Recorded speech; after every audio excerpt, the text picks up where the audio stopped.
Good evening. This is Ryan Mallory for SharePointer.com. Today is December 3rd, 2010. Going to do a wrap up on the S&P for this week. Lots of stuff to talk about for sure. Just a lot of action to go over, and I got to tell you, this was a week that I think caught a lot of traders and investors by surprise. You started off with these two candles here that threatened the 1173 level here. Uh, to break. I mean, if we would have broken down below here, I think we would have gone a lot further. I think 1150 probably would have been in the cards. Uh, that wasn't to be. That wasn't going to happen. Obviously, we had a hammer candle here, followed by a doji. Two attempts on Monday, one on Monday, one on Tuesday, to break below 1173, and then you had just this monstrous uh, breakout on the S&P here, and that was out of a descending triangle. So once we broke this 1200 mark here, that's where everything just completely changed. The whole game had changed, and from there we went higher. And what I find it similar is you look at this 3 day pattern here. Actually, if you look at the last 4 days, eerily similar. Uh, right here, back on September 1st, I'm going to show you how similar this is. September 1st, you had uh, or actually on August 31st, which coincides with November 30th, the last day of the trading month, you had a doji candle. First day of the month, you have a large gap up, which is what we had. Then a follow through on the second day, which is what we had.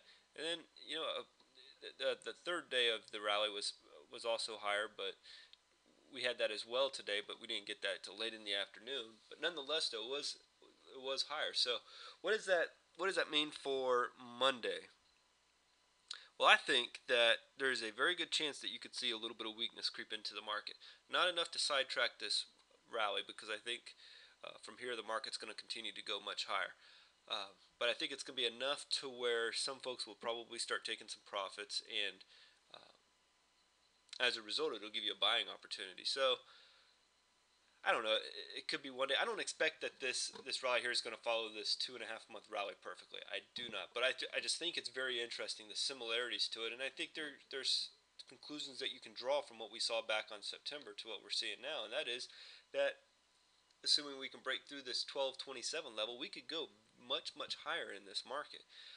Uh, Now, some people will say, "How can you say that when the employment number that we got today that shot up to 9.8% from 9.6, and we had the huge jobs loss or jobless claims miss on Thursday, and just all the other economic news out there that just seems to be weighing upon the U.S. economy itself." And frankly, I really don't care too much about that because I know that the market, uh, just like today, could care less what the employment data said. I mean, um, in a down market, that would have taken us down probably 20 or 30 points on the S&P. Today, it pushed us up 3.1 points.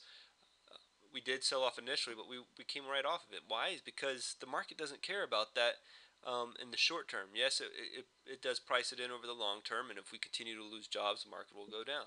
But when the market's in a rally mode, as it is right now, it's going to ignore the bad news and continue to rally on mediocre to good news. It's how it's always happened. It's how it probably always will happen.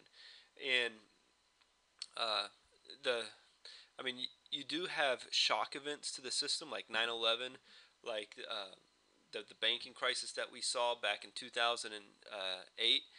That those shock events like Lehman Brothers and a number of others that plunges the market downward. Well, bad unemployment data, that's pretty much known across the board that we are not creating jobs. And yes, that the numbers did get unexpectedly worse this month, but does that really surprise anybody? Honestly, I mean that we're still losing jobs in this economy? No. So yeah, the data was bad, but it's probably already priced in for one. And two, if the like I said, if the market's rallying, it's not going to really give a rip about bad news.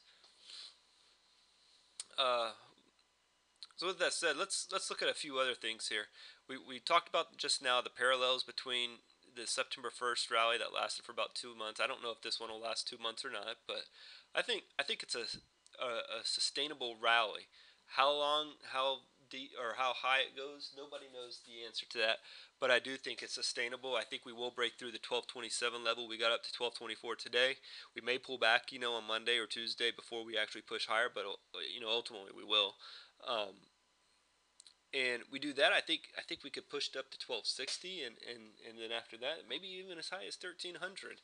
I don't think this will all be done by the end of the year, but I think things are lined up pretty well for us to rally pretty hard here. I probably wouldn't have said that back on Monday and Tuesday, but things can change that quick in the market, and that's why I'm always preaching to you guys: be nimble enough to where you can flip on a dime, because I have to do it all the time. Uh, like I said, we were in a descending channel or triangle this week. That was a carryover from previous weeks. It looked like we were going to bust right through 1173. We never did, and as a result, we busted through 1200 the very next day. So who would have thought? And as a result, you got to change your mindset. If you don't, you're going to get crushed in this market. Likewise, I mean, something could happen on Monday that could change our points of view again. I don't think that's likely. I think you got to trade with what you see, not what you think might happen in terms of, oh, I think the market's hit a top here. Nobody knows that. I read something where somebody thinks that once we hit 1250, the market's going to take. That person doesn't know that. I mean, how the heck could he know that? It's just futile predictions, and when you're trying to predict um, like tops and bottoms of markets, rarely are you ever successful with it. So you got to trade with what you see. The market's clearly in a new upward trend. It broke out of consolidation or a descending triangle, and it's looking to move higher. And trying to load up on short positions, I just don't think it's going to cut it for you. So let's look at the weekly chart here too. I think that's worth mentioning. We had talked a lot about this 200-week moving average being a level of support. The the market opened right above the 200-week moving average, and it just bounced right off of it and moved higher. So, you look at the 200-week moving average and what we've done in the past. After, we bounced off of it here and rallied for quite a while, going from 1293 all the way up to 1425. We hit it here on the underside. When we hit it, we went from 1218 all the way down to 1012. When we broke up above it here, we sort of rode it for a few months, and then for much of 2004. But then once we finally broke out of that consolidation, we went from 1064 to a peak of 1550s or higher. So there's a history with this, and look how it just bounces off of it here. Once here, once there. So that's going back into let's see, it bounced here in 87, and then again in 1990. It doesn't test it all that often. I mean, you can look here from 87, or from 1990 all the way until 2001. That's like 11-year period. We never even came close to touching that 200-week moving average. So it has some significance to it, and I think there's a very good reason to think that from 1224 we could rally a couple hundred points possibly. I know that sounds crazy, and I'm not really thinking about a couple hundred points. I'm really just looking at next week and how we can be profitable then. But just to give you a long-term view, what has typically happened with price action that's broken through the 200-week moving average, there is I wouldn't say it's a bullish trend or a bearish trend, but there's a significance that whether or not we bounce on the underside of it, we typically sell off, and if we break through it on the upper side, we typically go up. So it's a critical support / resistance level in the past, and now that we've broken through it, and I think we're going to hold these gains, I believe that this market's going to push even higher than where it's at right now.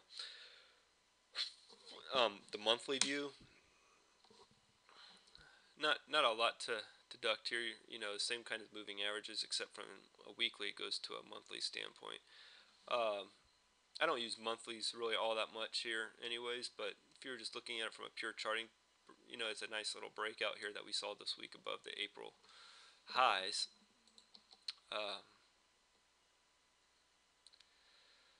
So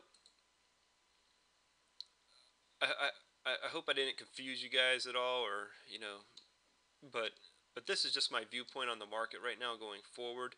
I'm about 11% long right now. I sold out of a lot of long positions today just because I think the market's overextended. If you look at it on the hourly chart, we definitely are. I mean, markets don't go up in this kind of a manner here like what we've seen here the past few days. I mean, that's just a unsustainable rally. So I think you can expect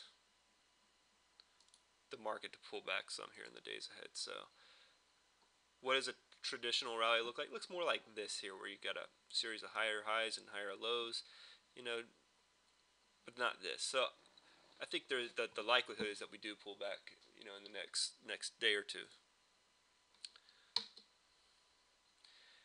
Positions that did pretty good for me today.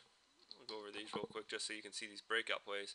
I still have a half position in RRC. Beautiful breakout there. Got in yesterday right when it was pushing above that bullish flag.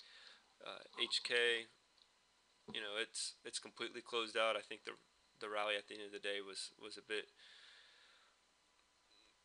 much for the stock, and it took some profits at the end. I was able to get out right before it did that, so I think I closed my position out at about 1970 at the end of the day. PH closed out of that one as well.